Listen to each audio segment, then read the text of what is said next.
Welcome, welcome to the second installment of All About the Art. It's a busy week, running, biking, working, plotting and planning for the future. I'm feeling kind of buried, feeling like I'm buried under an avalanche of content. Like a ton that exists, I'm trying to get it out there, but it's just juggling everything to get the ball, not just get it rolling, but get it going where it needs to go. So, I've got a couple upgrades. Got a haircut, got a laser pointer. I'm feeling good about it. So this one, I think it was just called Rainbow Mountain, and this is way early. This is, I think, my third or fourth painting. And again, everything, like always, it's kind of experimental. I was just trying to go for bright colors, trying to get some shade, practicing shading, to where's the light coming from. In this case the sun looks like it's actually behind the mountain coming over, so how would any sun be getting to this side? I was trying to create as if this was a leading edge and this was back and the sun's kind of getting over it. It may or may not have worked. And as you see, I'll start doing my suns. I did lots of different suns and different mountain applications. I kind of do it different every single time, as it turns out. But this one was fun. I think, again, it was just penciled in and then Sharpied lines. And I was still doing just the singular brush strokes.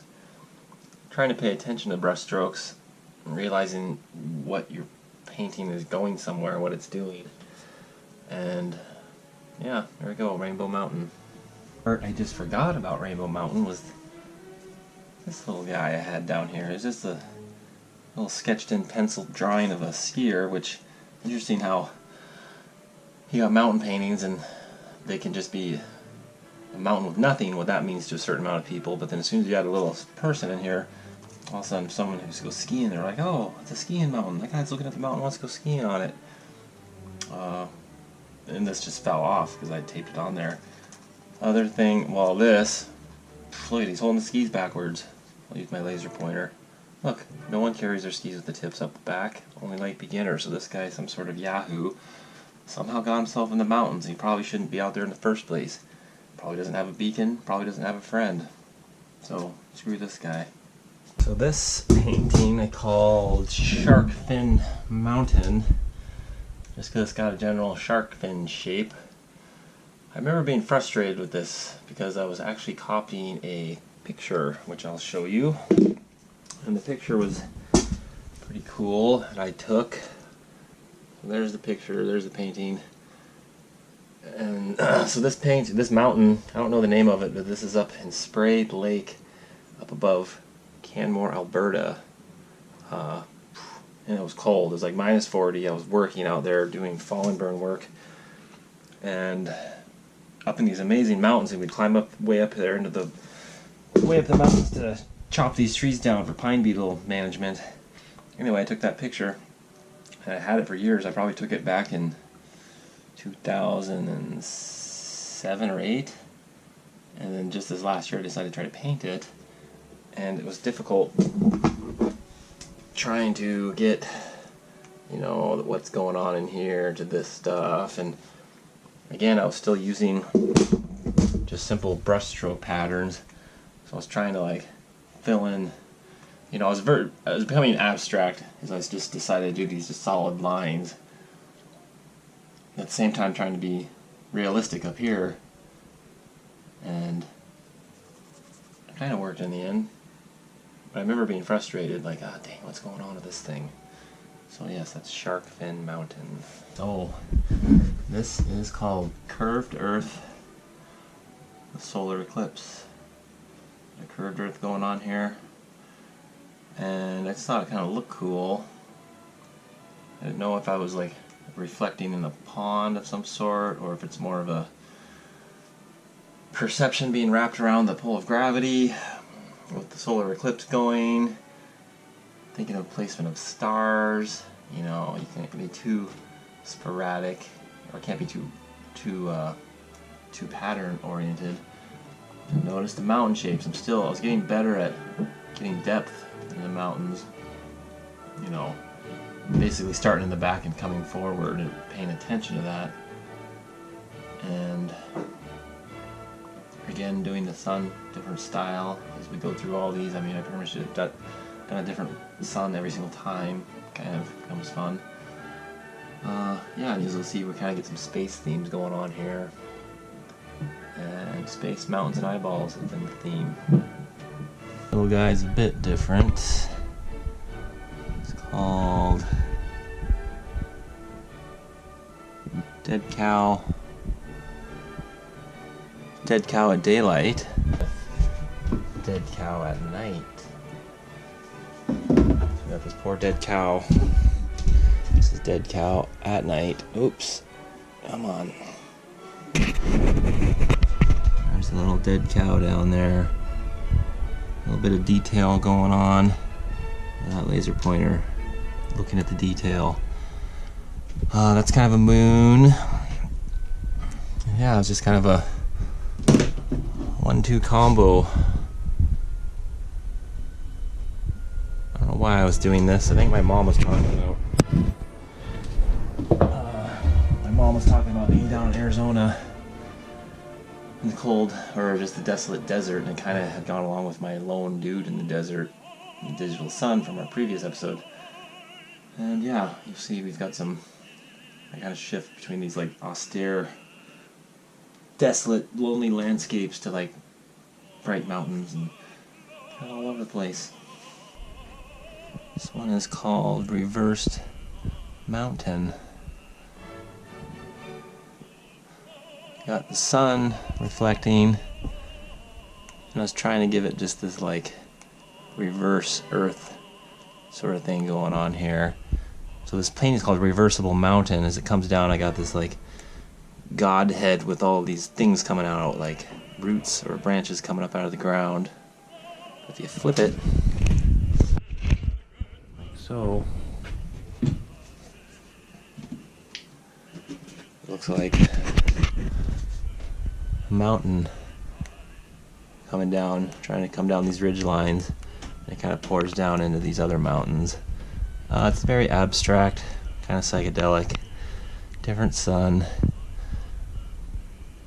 Reversible mountain. Promised more eyeballs. Here we go. Bunch of eyeballs, top of the mountain. Still doing singular brush strokes on the mountain.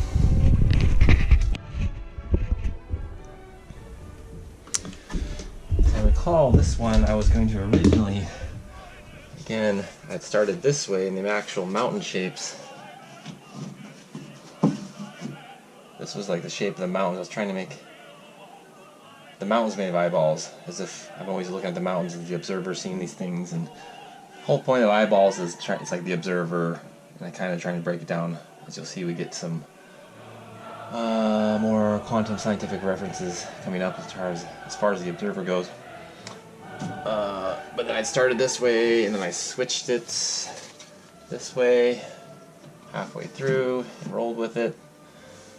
And so then the sky is all made of these different eyeballs, and I made this one little squished, little scary looking red one in there. This actually was pretty time consuming. You know, all these different color combos. I was trying to do all different color combos, not repeat anything.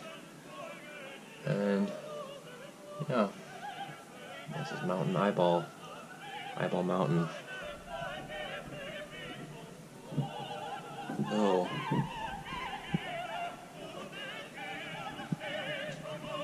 This painting is called Bell's Triptych. A little explanation would be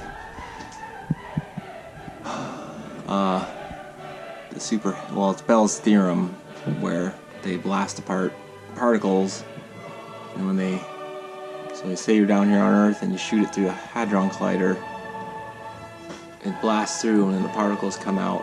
One comes out this way, one comes out over here. You got these two different observers, each looking at it, and as it runs through a magnet, the little electron gets a spin, and that one gets a spin, and it matches even though they might be a million miles apart, as the theory goes.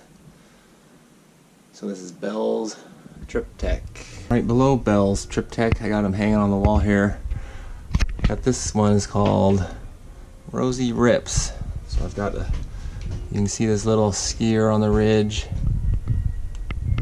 It's kind of little, barely working. Again, I got the old school singular brush strokes to give shape to the mountain. This one I got, got a mountain back here, trying to get some depth coming out the front. Then I zoomed out, looking straight down. Here's the same ski tracks, as if you're looking straight down on it, looking back across these same mountains as you'd be over here. And then I zoom out again to this little mountain over here, all the way to Earth, but then I still, boom, backed over to a microscopic interpretation of that way down over here. It's called, and that's supposed to be Rosie, my daughter, skiing, so I just called it Rosy Rips. This 3-part triptych. Looks nice on my wall here with Bell's Triptych right above it. So, thank you for watching the second installment of that All About the Art. I've got a lot more on the go coming this way, and hit the subscribe button below, hit the like button if you like what you see. There's just lots of stories to tell. Getting better at this, I think. Practice makes perfect. Thank you, have a good night.